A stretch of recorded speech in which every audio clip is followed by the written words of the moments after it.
It's always a pleasure when you organize something which you think is a little bit pushing the envelope. And then you discover, as I did reading André Locke's most recent book, that he's quoting Moshe Idel. So that's when I knew that this session was destined for success. Moshe Idel is the Max Hooper Professor of Jewish Thought Emeritus at the Hebrew University of Jerusalem. He's been at the Hebrew University for most of his career and is not needing an introduction, so I won't say more than the fact that he is the greatest living expert on Kabbalah. Moshe Idel.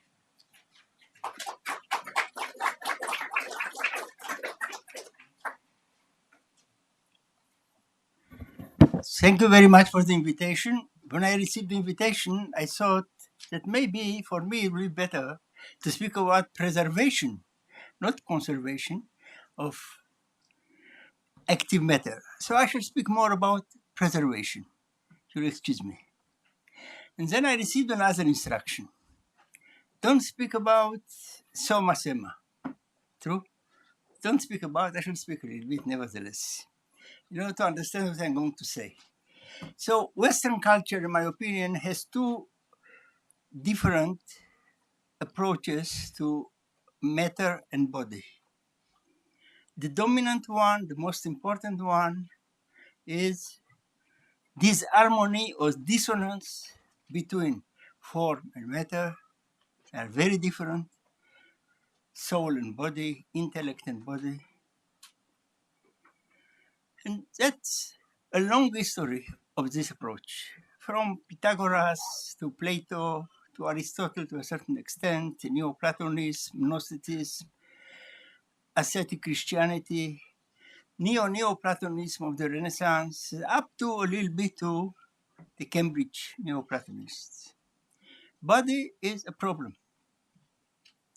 The true life or the true person is the soul or the intellect. So the body is, as can be summarized, the prison or the tomb of the soul, and the soul must liberate itself, purify itself, refine itself, because that is a real life, real philosophical or religious life. This view was adopted from time to time also in Judaism. I'm not going to speak about it more. There is another minor approach, which in my opinion is major, in the minority of Judaism. And the assumption is, in my opinion, that there's an harmony between soul and body. Otherwise, religious life is incomplete. I shall try to make this point. If I make this point, that's enough. So, the problem is to subjugate the body to the soul, as in the first approach, or to conjugate between them. But I would like to make a strong accent that conjugation means, in my opinion, and the example I shall give, that the body is the place of the highest religious experience. It's not just equal, just an instrument, but it has an excellency of itself. That's why I believe this approach was not adopted in the classical versions of the Western culture, but was dominant, in my opinion, in most of the Hebrew Bible, rabbinic literature, a great part of Kabbalah, especially in Hasidism. So if I shall try to explain this issue. First, let's look to the Bible. Very simple to show that's true. God created the beginning man as a body. Only in the second chapter, out of the blue, God creates also a soul. But in the first chapter, no soul, that's just the body. The body is the image, the likeness, how I like to translate it, of God, in my opinion, the real reading of the verse Genesis 1:27 is God has some form of androgen structure, and the human body reflects this chapter. So the similarity is a bodily similarity, not as Maimonides would say, God is an intellect and also man is intellect. That's a very nice Greek misunderstanding of the Bible. So in the Bible, it's quite obvious that similarity has to do with the bodily shape.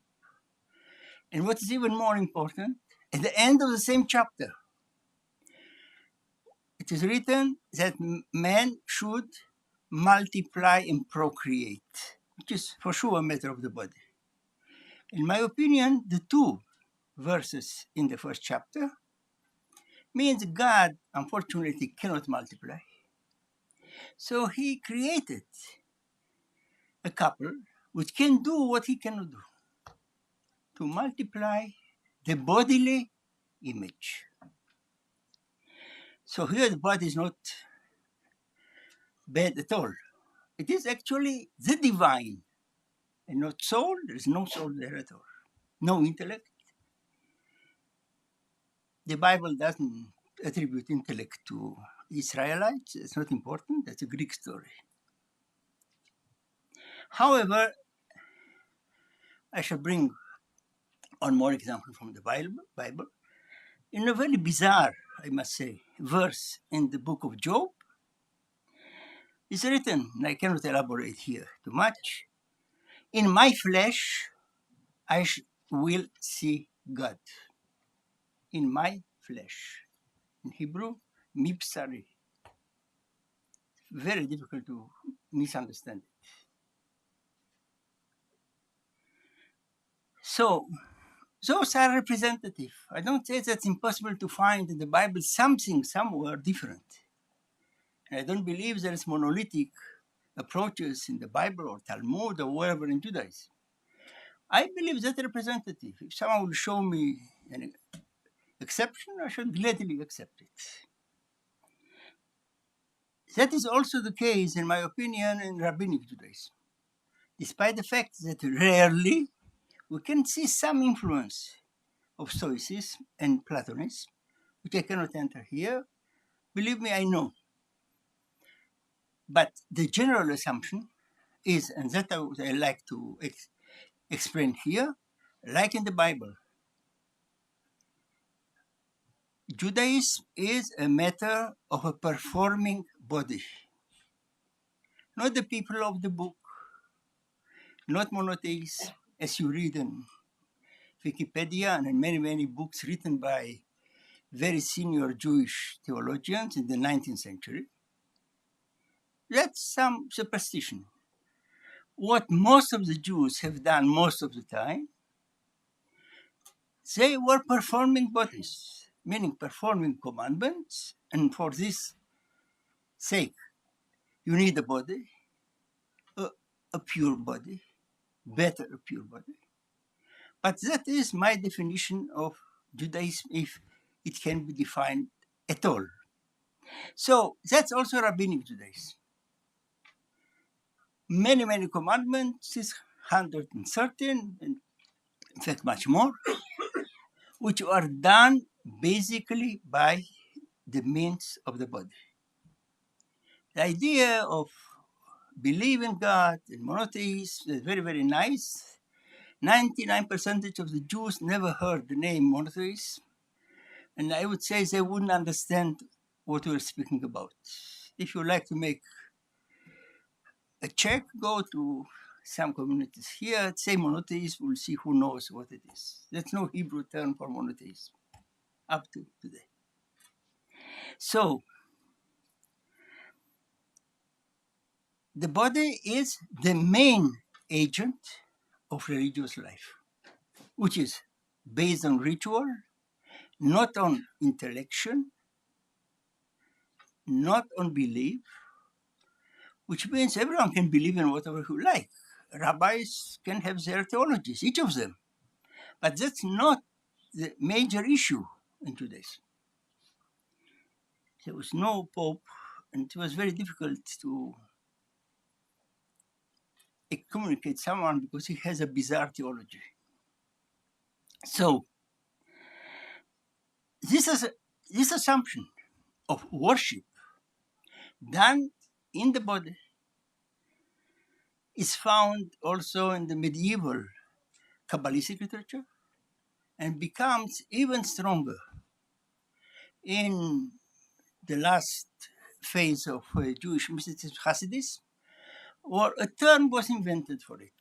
And the term is worship in materiality. In Hebrew, it's not because of that is the conference. In Hebrew, avodah b'gashmiut. We are worshiping in materiality. That's the best translation, in my opinion. That summarizes and expands on a long tradition which the Hasidic masters designated by a term which earlier is not found, but ways of thinking in such a way are found a lot.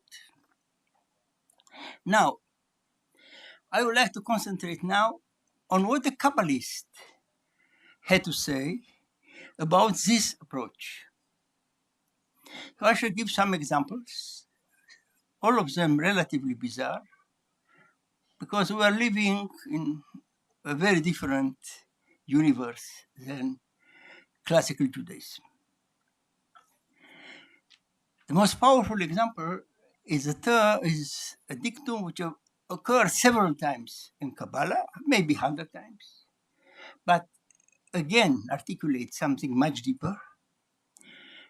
And the dictum says, I'm quoting in Hebrew very short, Ever machzik ever, the human limb keeps in order the divine limb.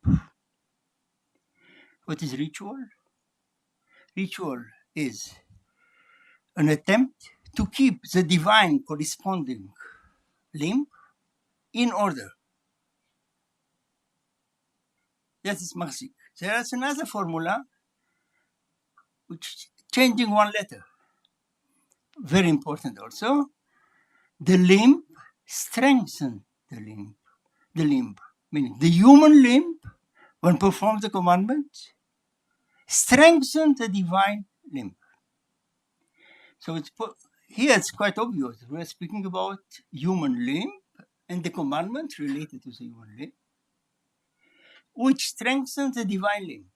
That is one of the most interesting explanations of the meaning of the ritual, that God is a corresponding structure, anthropomorphic, and he needs our ritual activity in order to improve the situation on high. Now, very difficult to explain to someone in the Middle Ages how what we are doing here below strengthens something on high. No one can see it. So the Kabbalists attempted to be a little bit more analytical. So they took over actually with some musicological treatises in Greek, an experiment. If you take two violins, you put one violin at a corner and the other one to the other corner, someone touching the chord will have an influence on the chord as a distance. That is true. It is true physically. So they said, look, what we do here reverberates on high. That the fact that we cannot see here how it happened doesn't mean anything. But we can make an experiment and see it. So what is the idea beyond this story? That, again, it's not my explanation. I articulate what's written in Kabbalistic text. The commandments are the libretto. We, our body, is one violin. God is an air violin, and he's influenced by what we're doing. That is found in a long series of texts from 15th century up to modern Hasidism. I don't know, 50 texts or so. So here the body, not the soul, is actually the major instrument. Another example used by Kabbalists, and especially in Hasidism, is a little bit more shocking. Using a verse from Psalm 121, there is written as follows: God is, English translation, is the shade on my right hand. What's being the shade? That's a misunderstanding. The Bible is written, God is the shield of on my hand. So in the English translations, and most all the English translations I have checked, is written the shade. So it's written tel. Now, the Kabbalists took it seriously. It's written, he's the shadow? For sure he's the shadow. And then they say, look, let's make an experiment. Go to a mirror, move your hand. You'll see the image there. It's moving the hand also. The way they are speaking about, God is our shadow.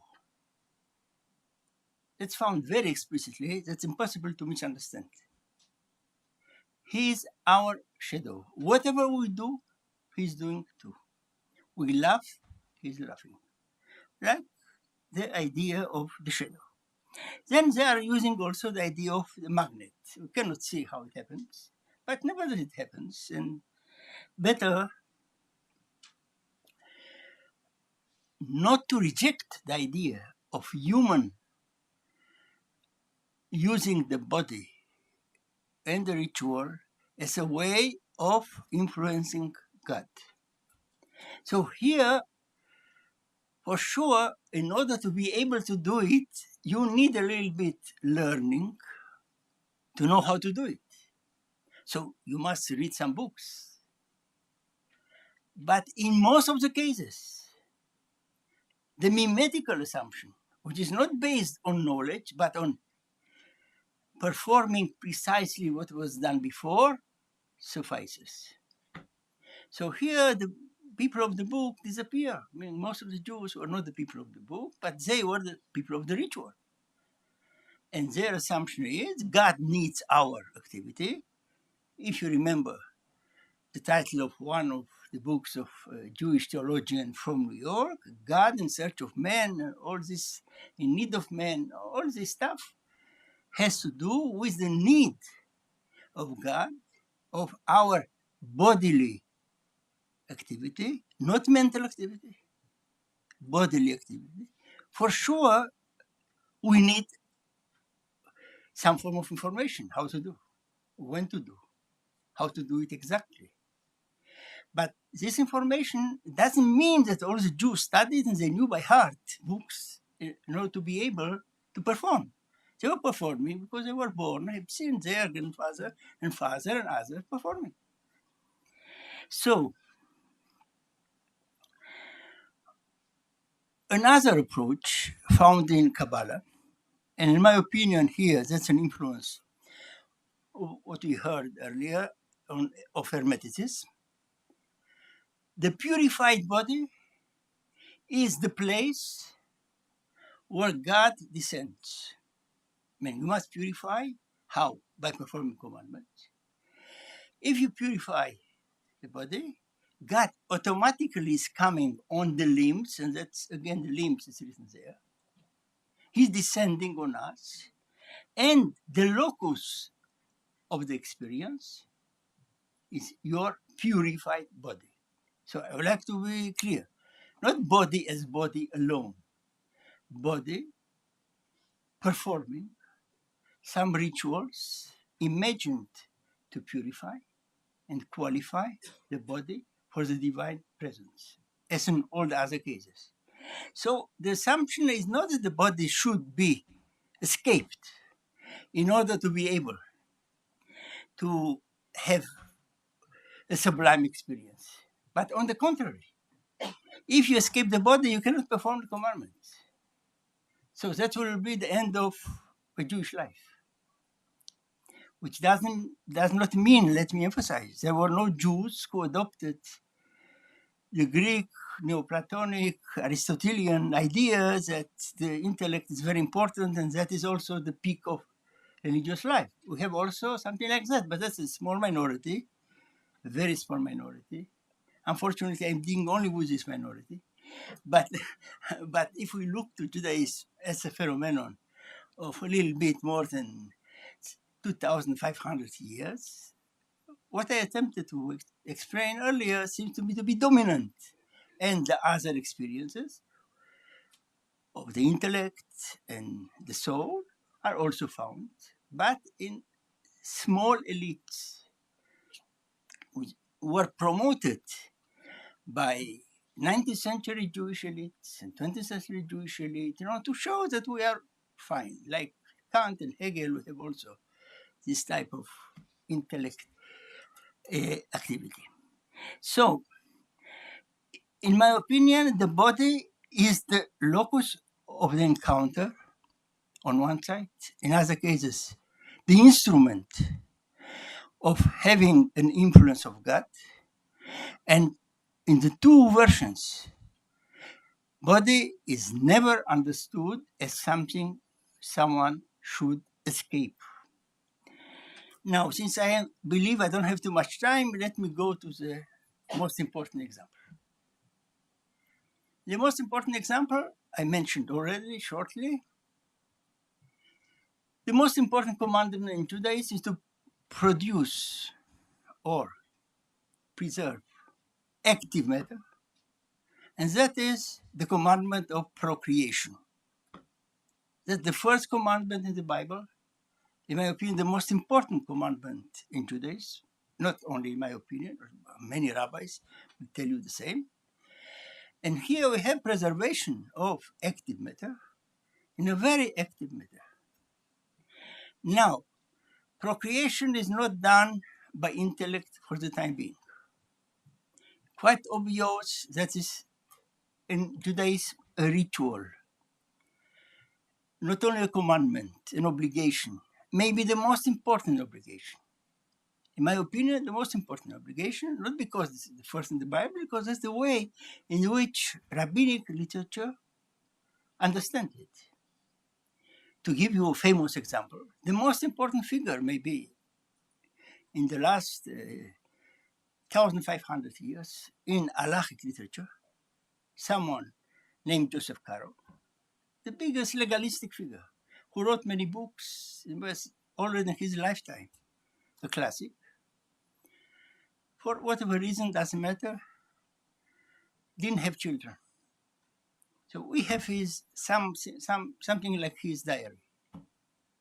He considered himself to be damned. That he was a great halachic figure. For him, it was sure not going to help him to enter the paradise. So we have a lengthy discussion about this issue. How the most important figure who wrote so many books, classical, which are classical up to today, are not helpful for him to enter the paradise. Now, this idea of the need of procreation as preservation of your own preservation, for your own sake, not for the sake of the children, but for your own sake, is dominant, in my opinion, very, very important, and still we need one more monograph on it. I would like not to enter. So let me finish with one more example, which is a little bit more subtle. As you may know, Orthodox Jews are donning phylacteries, and they have a special garment named talit, which is actually part and parcel of religious life. Why? It's not clear in the Bible. God decided that you should do something like that. However, in rabbinic literature. And with time, more and more, we have an explanation. The color of the tassel, what's called tzitzit, is dark blue, or no one knows exactly how. And the explanation is this color is similar to the ocean, and the ocean is similar to the divine throne, and that's all.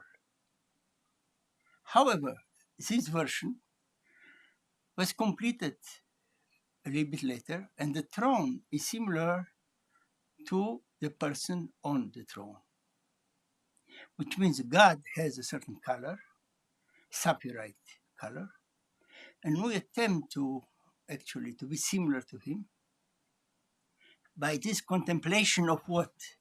Of what's called the talit, and we arrive to see actually the divinity. So that is an example how the body is conceived to be the locus of contemplation, and not as in Greek philosophy, know yourself, which means know your soul. Here the idea is not to know and not the soul, but your body is in fact the reflection of the divinity, and also other ritual objects like the talit are a way of ascending to God, but to an anthropomorphic God, sitting on a throne, and apparently having also some form of similar color.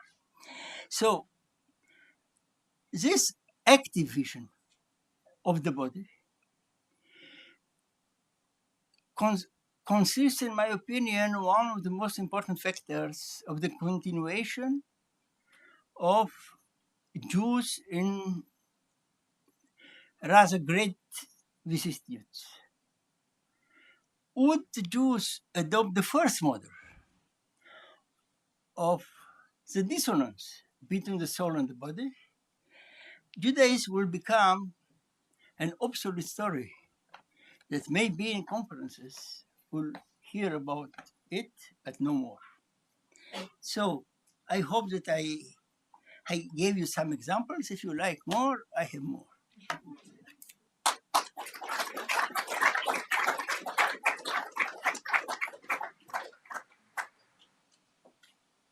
Thank you very much. And now, now that we have the Greeks in the crosshairs where we wanted them, we have André Laux, who was professor for many years at Lille and at Sorbonne, and is recently at Princeton and at the Universidad Panamericana in Mexico, and is a great expert on the Pre-Socratics. Thank you.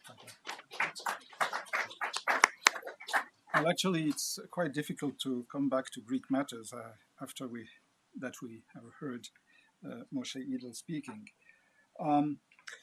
So I have no watch. Please tell me 5 minutes before, but I think I will be short. Peter Miller asked me to speak about active matter in the Pre-Socratics, so Pre-Socratics on active matter. And actually, hearing the beginning of the conference, actually what you said at the very beginning, it dawned on me that it would have been an interesting subject to take the Pre-Socratics themselves as active matter and to speak about their conservation, because whatever we say about the Pre-Socratics is linked very much to the way in which they were conserved. So I won't speak about that, obviously, because I didn't prepare that, but I will try to give you a sense of why the two subjects are actually interconnected. So the second preliminary remark is that the book I've written and Peter alluded to is actually a history of the concept of the Pre-Socratics.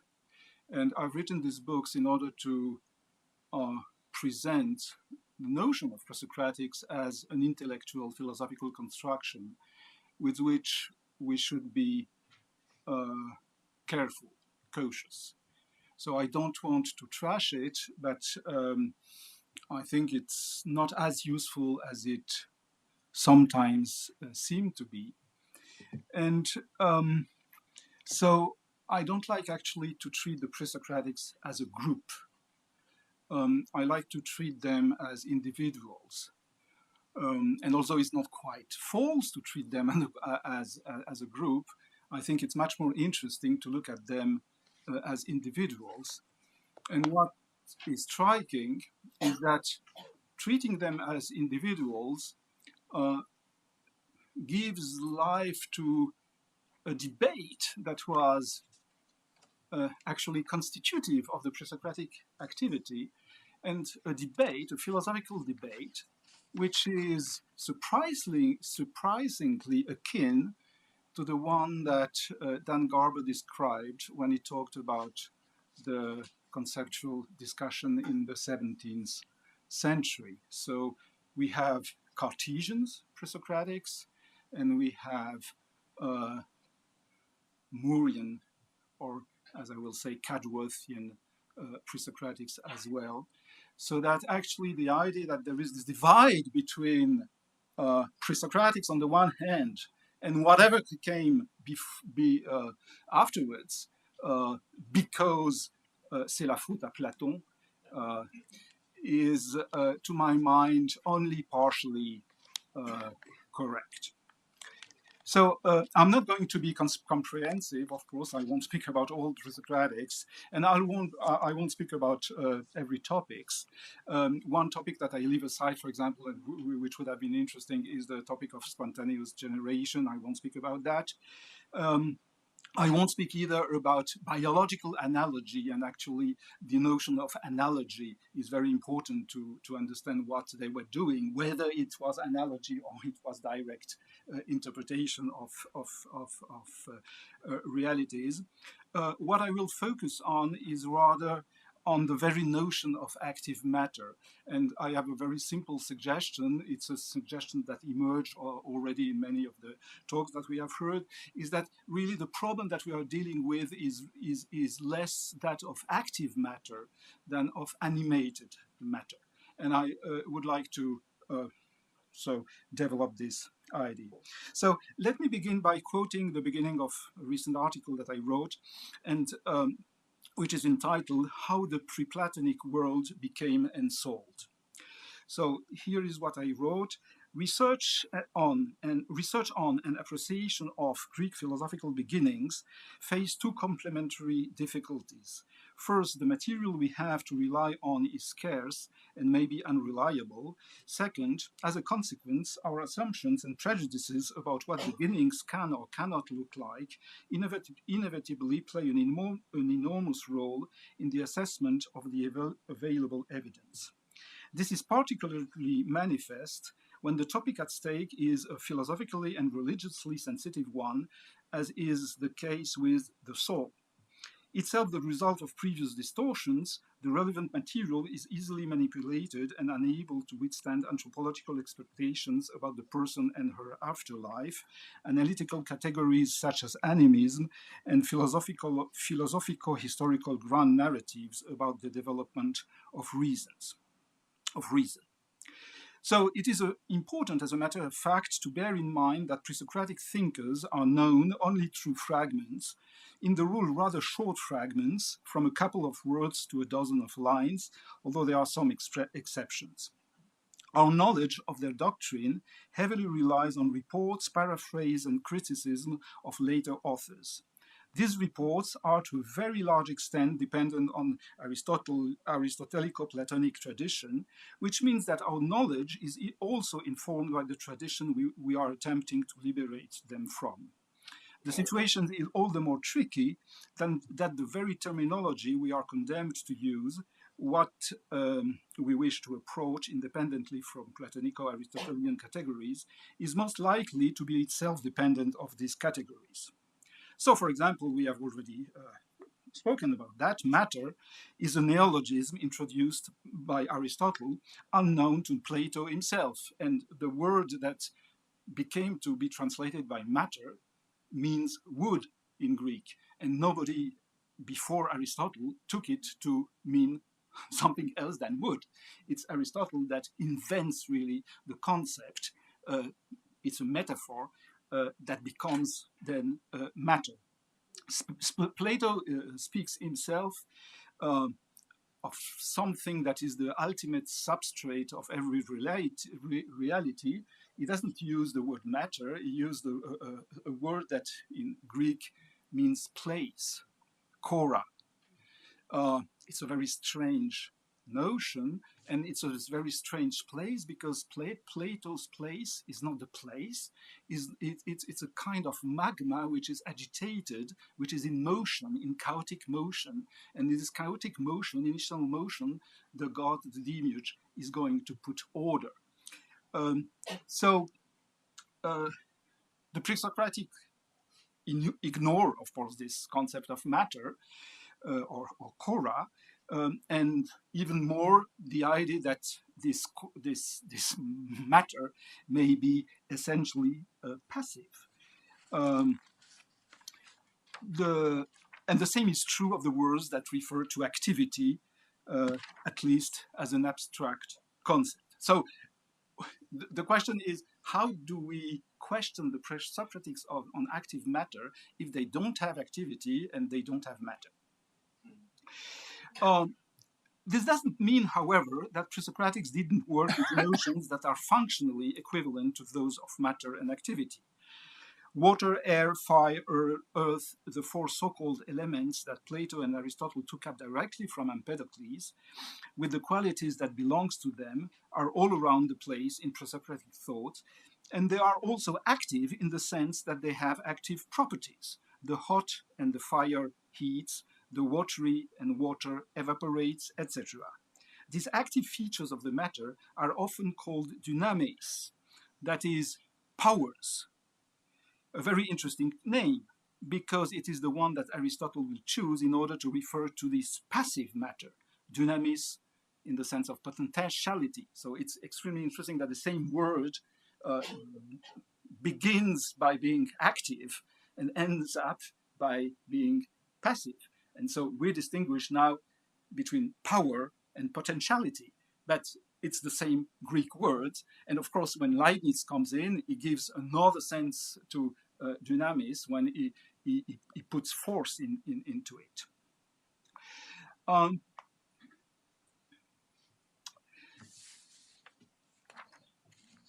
It is also true, of course, that Plato and Aristotle have elements and bodies that have properties that are active and shape the world. This is even the case of Plato's kora, the initial chaotic place, because it's in motion. So you have, in some sense, matter in motion at the very beginning, but by Plato, not by the Pre-Socratics. There was a fierce debate among ancient commentators of Plato about whether Plato's kora should be considered as animated, since the soul is for him the principle of movement. So, with the possible exception of Aristotle's prime matter, activity cannot constitute a dividing line between pre-Platonic thinkers and Plato or his heirs, as far as matter is concerned. But while it is true that there is no concept of passive matter in Pre-Socratic thought, in as far as bodies are endowed with active properties, it is also the case that a number of thinkers make a distinction between an indeterminate passive material and a determinating active principle, that is, a principle that is active in a more determinate way than the active powers they possess.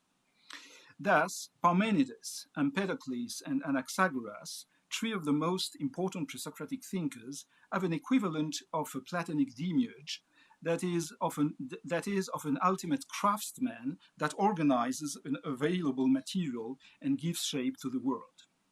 So I will speak a little bit about those three, and you have a handout where you have the fragments I will rely on and perhaps in part read. So Parmenides, as the majority of other pre-Platonic philosophers, extensively developed an account of how the world came about and of its actual state, something which is not normally known because people think of Parmenides as the one who refuted movement and who didn't allow becoming. But that's only partially true. Actually, the second part of Parmenides' poem was the first full-fledged cosmology, philosophically intelligible cosmology. We have traces of this, and it's the basis. Parmenides' cosmology is the basis of all cosmologies that follow. So Parmenides assumes that there are two basic constituents of the world, which he calls forms. A very interesting concept for referring to what we would call elements. They are forms. In his language, these forms are fire and night. And fire and night are endowed with respective qualities and powers. So read, for example, the first fragment on the handout. For the mortals have established two forms, and they have divided their body in opposites and posited signs separate from each other. Signs is really qualities. For the one, the ethereal fire of flame, being mild, very light in weight, the same as itself everywhere, and not the same as the other one. And that one too, in itself, the opposite, night, without knowledge or without light. There are two possible translations, a dense and heavy body. And then on another fragment, B19, you have the word powers that appears. But since all things have been named light and night, and what belongs to their powers is assigned to these and to those, the whole is altogether full of light and of ungleaming night. But the world and its population, from stars to living beings, result from the action of a goddess, which might have been called Aphrodite, and is in any case akin to her, to Aphrodite. Her function is to trigger the mixture of these constituents, which in this sense are passive. And we have a fragment about the mixing by the goddess. She stays in the middle of these, the divinity who steers all things, for she begins the hateful birth and mingling of all things, leading the female to mingle with the male, and again in the opposite direction, the male with the female. And it's pretty clear in Greek that the male and the female are not the human beings, but whatever is characterized by a male characteristic feature, and whatever is characterized by a female feature. So it refers to the mixing of the primordial elements, even before it refers to the procreation. The same scheme is implemented in Empedocles' physics, which is easily construed as an extension and complexification of Parmenides' cosmogony. Empedocles operates with four constituents, not two, namely fire, air, water, earth, and there are two, not one, demiurgic forces, not only love or Aphrodite, but love and hate or discord. So B17, as I already said, when I was indicating clearly the boundaries of my words, twofold is what I shall say. For at one time they grew to be only one out of many, at another time again they separate to be many or out of one, fire, water, earth, and the immense height of air. And baleful strife is separate from them, equivalent everywhere, and love in them, equal in length and breadth. And then we have a famous fragment about the analogy of these two forces with two painters which mix colors in order to get a painting. And as two painters are collaborating on these paintings, we have the two forces that are collaborating in order to create the compounds. You can read the fragment. There is, however, a further complexification that is directly relevant to the problem of active matter. And this is that the two demiurgic powers active in the physical world are in some sense material, because Empedocles thinks of them as being extended and acting locally. You remember in the fragment that I just quote, equal in length and breadth. So it's pretty clear that the forces, love and discord, as thought of as extended in space and having special bodily characteristics.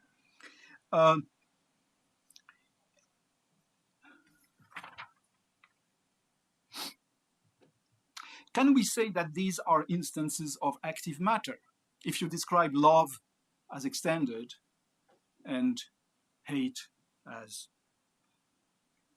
having the same breadth, can we describe this as instances of active matter? We should rather say, I think, that active forces are material. And there is an interesting difference here. Of course, the assumption being that even Empedocles, when he says that they have the equal length and breadth, he thinks of love and discord as being primarily something else than a material object. Philia, love is love. Strife is strife. They are emotional states in the first place, but they are interpreted as if they were material. So there is a complex play precisely on the relationship between two domains. We shouldn't say that Empedocles didn't distinguish them. There is abundant evidence that he did distinguish them, that he knew that love was not a material object in any evident sense, but that he interpreted it as having features of a material object. And so that is the point where the problem of analogy comes in. I can't expand on that. What is true, however, in Parmenides and Empedocles' case is, and this does make a huge difference with Plato and Aristotle, is that their basic or elemental constituents, fire and night for Parmenides, air, fire, earth, and water for Empedocles, are endowed with the cognitive power. Theophrastus, the disciple of Aristotle, tells us that much about Parmenides in his doxography on the sensations. He says, you don't have, I think, the fragment, I will read it. Parmenides says that the elements, being two in number, knowledge is in accordance with the one that prevails. For when the hot or the cold dominates, the thought becomes different. The better and the purer one of the two is the one produced by what is hot. The fact, and here comes the really interesting sentence, I think, the fact that he explains sensation by one of the contraries taken by itself is clear from the lines in which he says that a corpse does not perceive light, heat, and sound because fire has withdrawn, but does perceive cold, silence, and the contraries, and in general, that everything that exists possesses some knowledge. So the idea that the elements are endowed with some kind of perception, a true Leibnizian thought, is already there in Parmenides. On this notion that everything that exists possesses some knowledge, we are better informed about Empedocles' four basic constituents that I've described so far as elements are divine beings and accordingly can be referred to by names of traditional gods. And we have a fragment, do you have this, that says, here first of all the four roots of all things.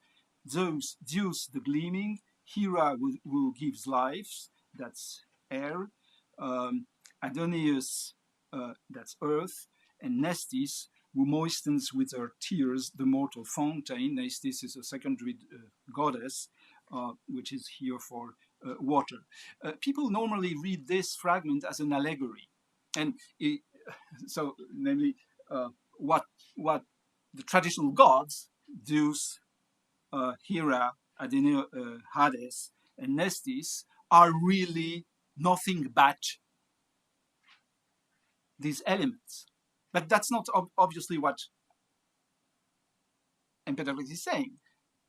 Empedocles is saying earth, air, and so on are Zeus and Hera and so forth. And that explains that why these elements have characters. Empedocles uses the word ethos, which is going to have a long fortune afterwards. They have real characters because they are persons, and not only they are persons, they are divinities. And it is because they are divinities that they are endowed with the knowledge that can show true at different levels according to the combinations in which they are taken. It is certainly significant that Empedocles didn't call his divine elements forms like Parmenides, but rhizomata, roots. By the way, Empedocles didn't have at his disposal the notion of element. There is some discussion about when exactly the word element, which means letter in Greek, again a metaphor.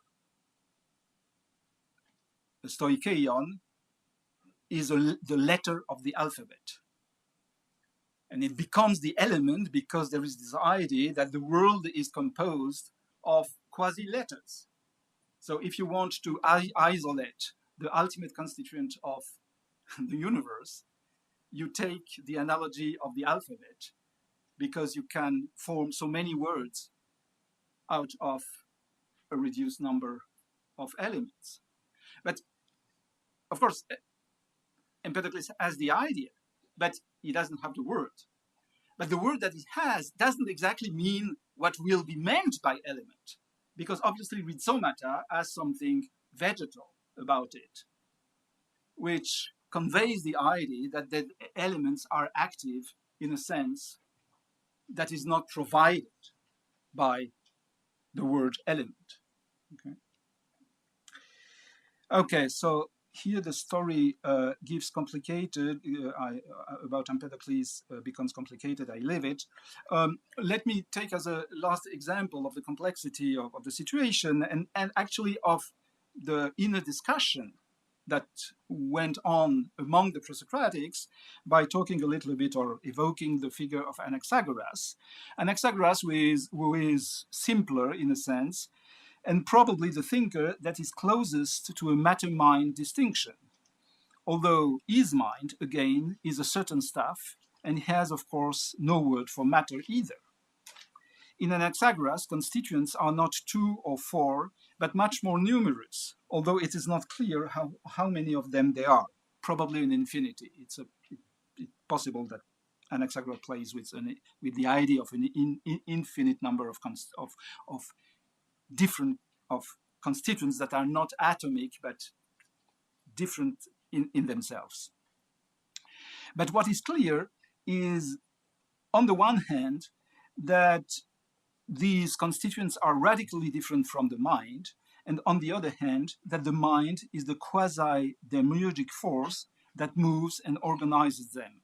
And then you have also quoted actually what is the longest piece of Greek prose. People think that Anaximander is the first, sentence of Greek philosophy. There is some discussion about that. We have some words by Anaximander, but the real first text of Greek philosophy in prose, as opposed to poetry, is this fragment that you have here. And what you have here is I won't read it in its entirety. The other things possess a portion of everything, but mind is unlimited and master of itself.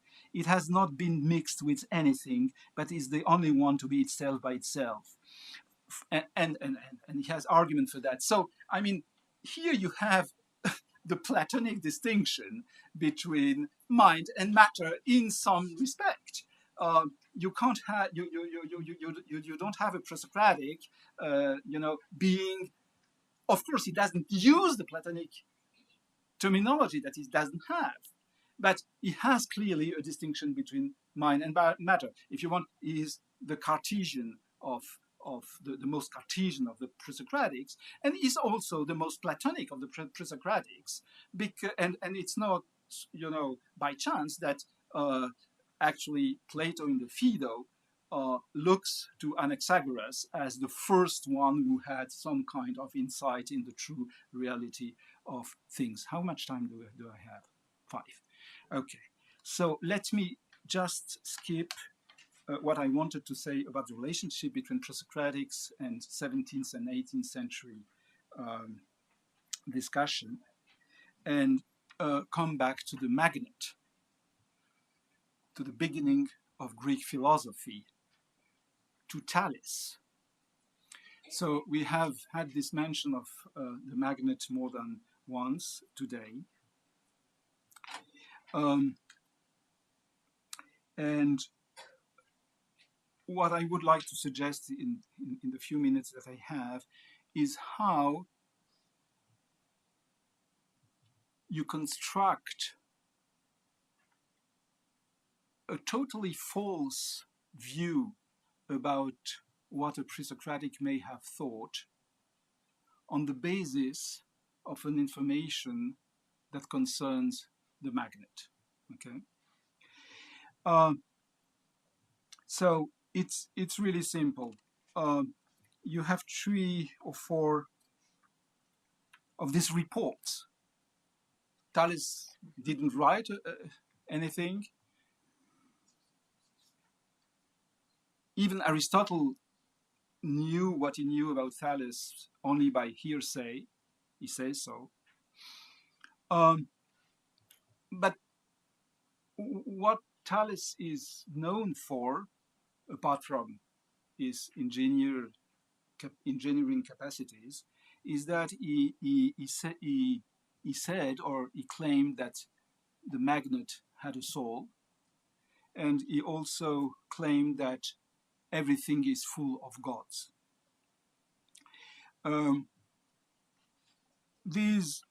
You have that in Aristotle. And then look at the doxography that you find in Aetius, the reports that you find on Aetius, which is a handbook of ancient doctrines, summaries of ancient doctrines. And Aetius says, Thales, God is the intelligence of the world, but the whole is ensouled, and at the same time full of divinities.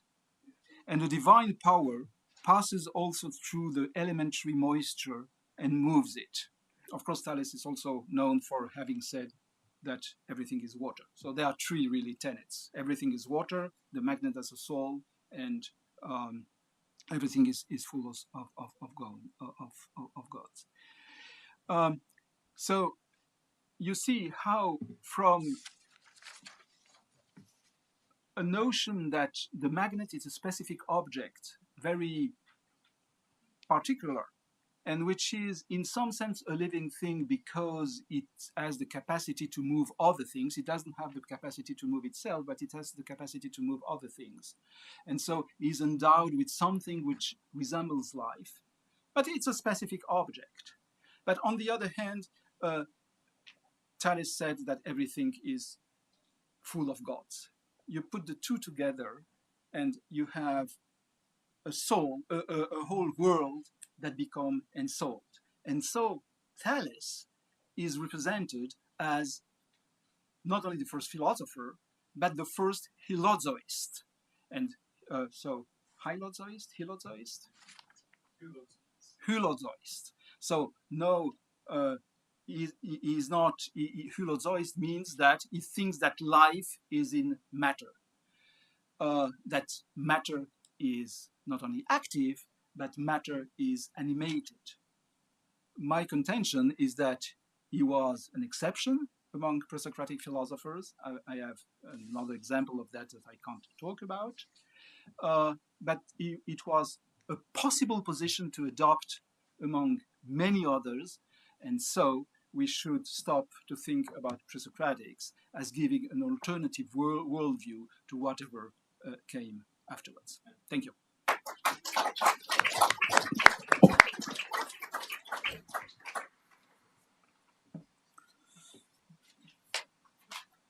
We have time now for about 10 minutes or 12 minutes of questions.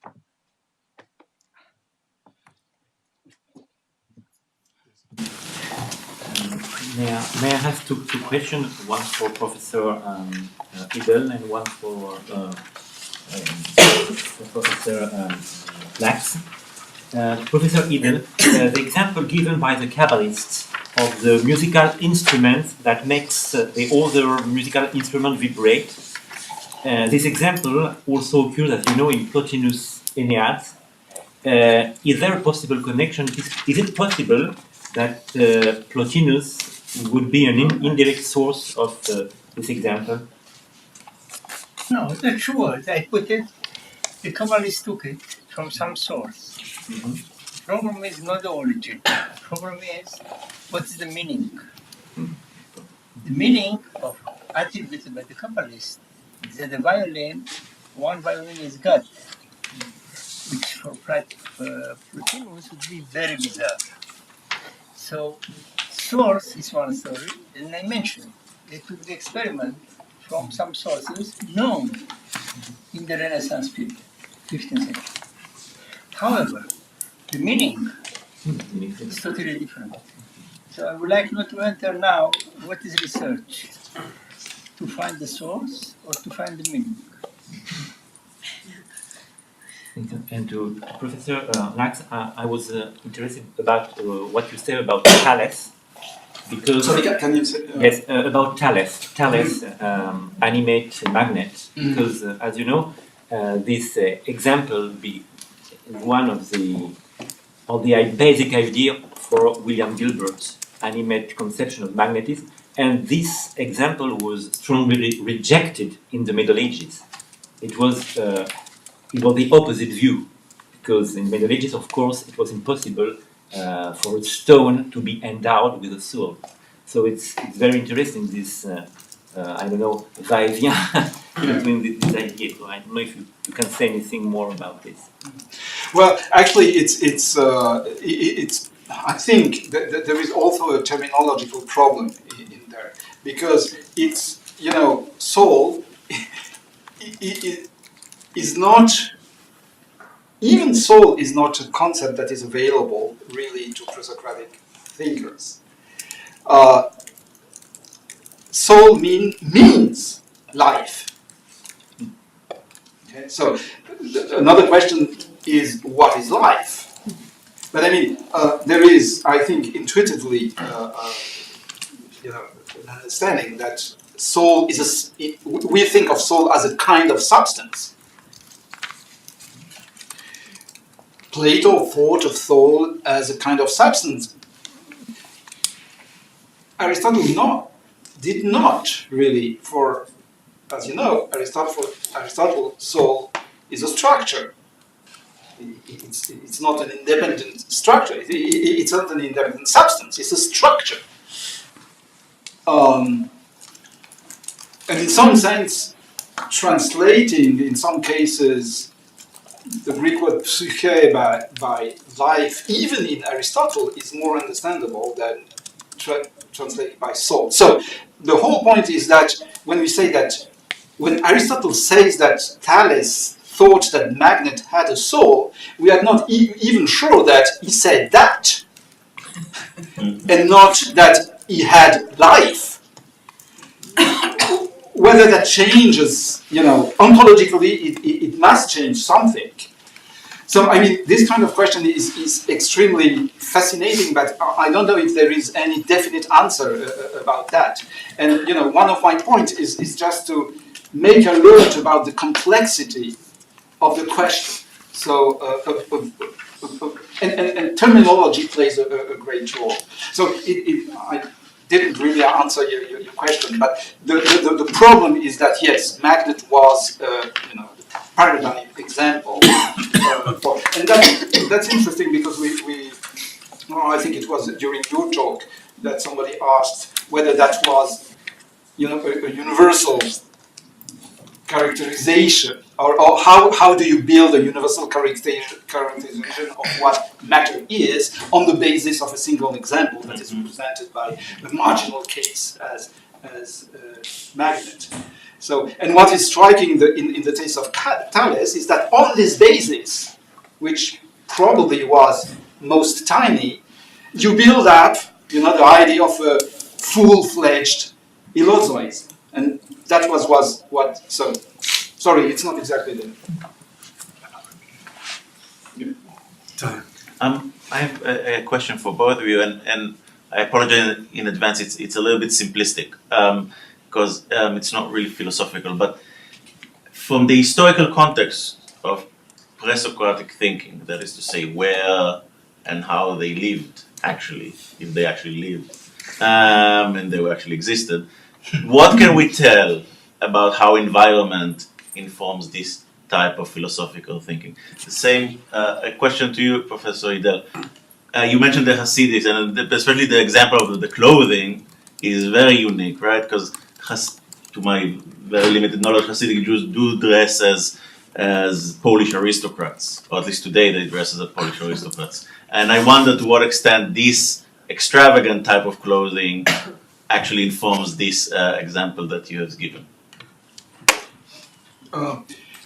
This is a very interesting question, actually, because, of course, since, let's say, Aristotle, we are used to consider that Pre-Socratics are an homogeneous tribe, and they are homogeneous in as far as they are leading to Aristotle himself. So Aristotle construes a history, a teleological history, which is basically a conceptual history, which leads from Thales to himself. And that's the idea of discovering the causes, discovering the four causes. So you have the material causes, you have the formal causes, you have the final causes, and this appears gradually. What we lose, this is not. I think that it is not betrayal. I think that what Aristotle is doing is not only extremely intelligent, but it's also he perceives that something that is going on. But what is lost is obviously the cultural context. And there are two things that can be said very briefly. So one, and actually that was part of Jean-Pierre Vernant's work when he linked the development of philosophy in general to the political context of the Greek city.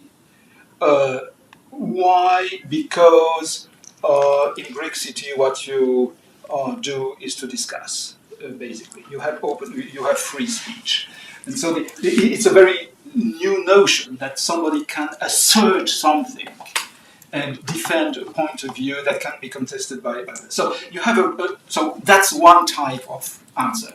It has its problems, but I mean there are views that link very strongly, at least the part of this emerging debate to the political circumstances.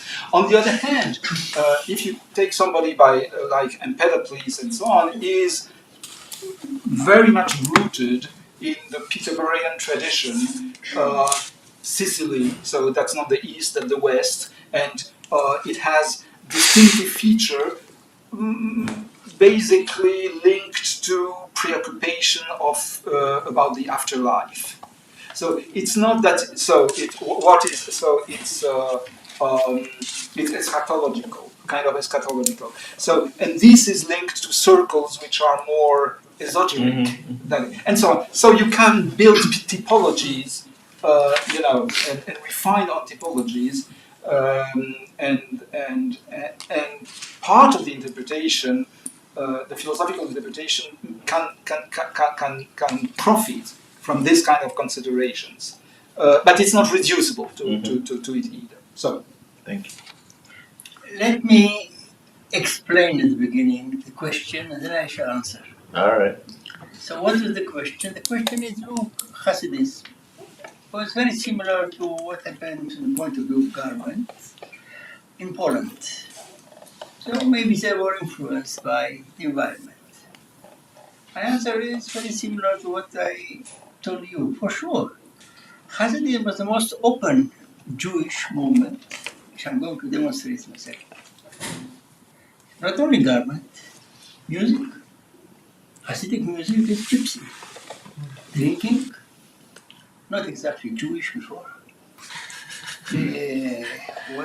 Dancing, a lot of influences. The problem is not influence. The problem, what do you do with the influence? So I shall give you an example, a New York example. You know there's a certain Hasidic group in New York named Satmar, you know? Mm-hmm. For sure you know. What is Satmar? Satmar is a certain place in Romania. It has nothing to do with Satmar, only the name. Would you ask the people here what is Satmar? I'm sure they don't know what it is. So what is the influence here? So I can multiply the examples. That's one basic mistake in scholarship is to believe that when you find the source, you also understand it. That is a big mistake. That is only the beginning. From this beginning, we must go beyond to be able to see what was done with this source. So take Satmar or other, doesn't matter, other Hasidic community. They know something about Satmar. Nothing to do with it. So you can say that influence, look, I'm using this example in Romania. I'm telling you, them, the Romanians, that the Jews wrote more than the Romanians' literature. So they are Romanian. In Romania, they do not true. Why? Because they were not Romanians, they are in Hebrew, etc. Then I have the example. How many Romanians are called Satmar abroad? Or any other examples? Stefanesh or whatever. No one. People who live in Romania forget their origin. Hasidim, they preserve something which is very superficial. It gives them some form of identity, continuity. But they shaped it in totally different ways. So go to Satmar today. Believe me, I was there. No one is doing anything similar to Hasidism. Yeah, but my question, if I may, Please. Professor, was not about influence on the Hasidics, but how the philosophical example that you have given us regarding clothing may shed light on internal discourse regarding Hasidic dress and how they present themselves in the world. So, the adoption of garment and music and drinking and dancing and more started very early when Hasidim didn't exist as a movement. There were some small groups, not in Poland, but in what is today Ukraine or better Bukovina, where no one believes they're going to be ever a movement. They were assimilated to their environment.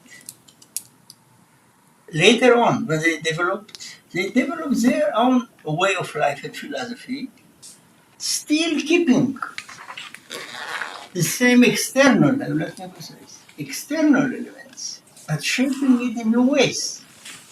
So the fact that they adopted it is a general, I would say, phenomenon in today's. Jews adopted a lot, and that was the clever part in Judaism. However, the problem is if they adapted themselves, not if they adopted. So in my opinion, they didn't adapt themselves. They just adopt and transform. And the result is quite different. So go see what's going on in the centers of Hasidus today. You'll see there's nothing similar to Hasidus. Thank you. Go to Uman, there's no connection at all. Yeah. Just a couple of things for Professor Idel. First of all, you're certainly right about the Satmar, but every year a delegation of them does go back to the village of Satmar to actually pray at the graves of the rabbis. I have a friend who grew up in that village, who is not Jewish, but that isn't the main point. That's just a. There is no doubt an attempt for continuity. And the fact that in a certain holy place, the first rabbi was there, which is not true about Satmar, they came from elsewhere, doesn't matter. That is for sure part of identity. So the way it shapes their behavior. That is the issue. If you go to Satmar, You're right. But I was in Satmar and I was in the other places. Believe me, there's nothing similar, not Uman, not Satmar, and not any other place. The Hasidim transform this name and their behavior in a dramatic manner. Even the term dramatic is not dramatic enough. But the point that I wanted to return to what it is that you said about the body, about the body in Jewish practice, about the body, and whether which I thought was sort of the main point of your talk, Yes. was that the Jews are not the people of the book; they are in a certain way the people of the body, and there's obviously a sense in which that's true, and I think that it's interesting the extent to which in the Bible itself there is no concept of soul as distinct from body. And this, by the way, is something that, for example, Hobbes in the 17th century emphasized. His reading of the Bible was exactly the same as yours. On the other hand, at some later time, perhaps in the 18th, perhaps in the 19th century, when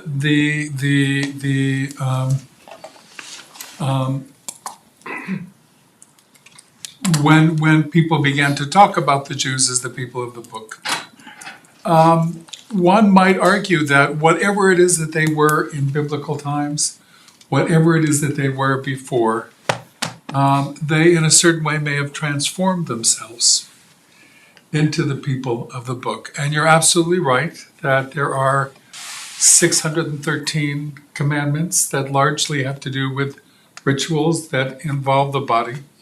But there are probably relatively fewer people who observe any significant portion of them now than who consider themselves members of the people of the book.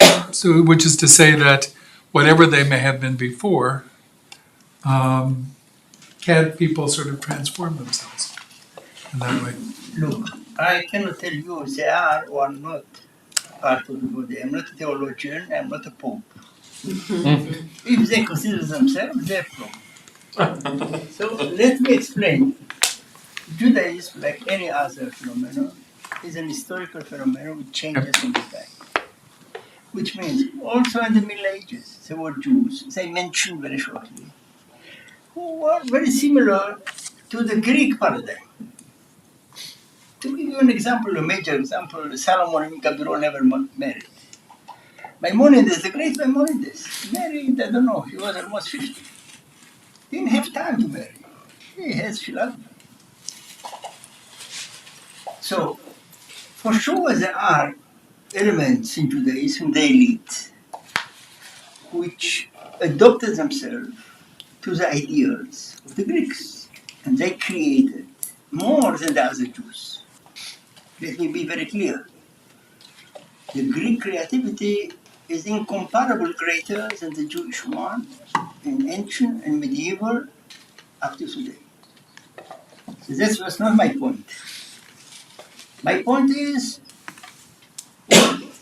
was the central issue. For sure, there are confluences all the time. Also in Hasidism, or even today, it doesn't matter. Today, Chabad, the modern Lubavitch, you see the global media and all this stuff. For sure, that is not normal Hasidism. Is it Hasidism or not? I don't decide.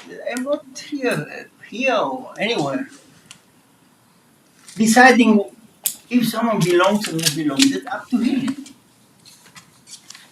I would like to describe a phenomenon that someone can choose to be part of it or not. And if you choose to be part of it, that I'm not here, in the situation to tell you if they are. In any case, the term people of the Bible doesn't exist in the Bible, doesn't exist in Talmud. That's a matter of Arabic, adopted by Jews. So that's it was very convenient in Europe to use this term that we are intellectual. How many people in Judaism could read the Bible really? Negligible part. What was important, they performed the commandments. They were together with the others, not by their knowledge or their erudition, by the fact that they were part of a certain community. So that's why the term, the people of the book, is in my opinion irrelevant. Irrelevant, it's not a development within Judaism. The Jews have written many books, it is true, but they were speaking about a very small minority. Most of the Jews could scarcely read the prayer book. That's the situation. We agree about this. Okay. If they believe that they are part of the people of the book, it's not my issue to validate or invalidate. So, just to put a fine point on it, we've lost the people of the book, and we've lost the Pre-Socratics, all in one session. We also, before you go out to coffee, which is right outside, somebody or buddies should ask Professor Locks the question that he left for us about the relationship between the Pre-Socratics and the 17th century. That's there. And also somebody should ask the two speakers what the impact is on one of the terms we haven't talked about in this session, history. Once we take the story, turn it upside down, can you have histories written with this notion of body and becoming as the basis? Or do you need the other categories to have history as we know it? And with that, we're stopping. We come back at 5 o'clock.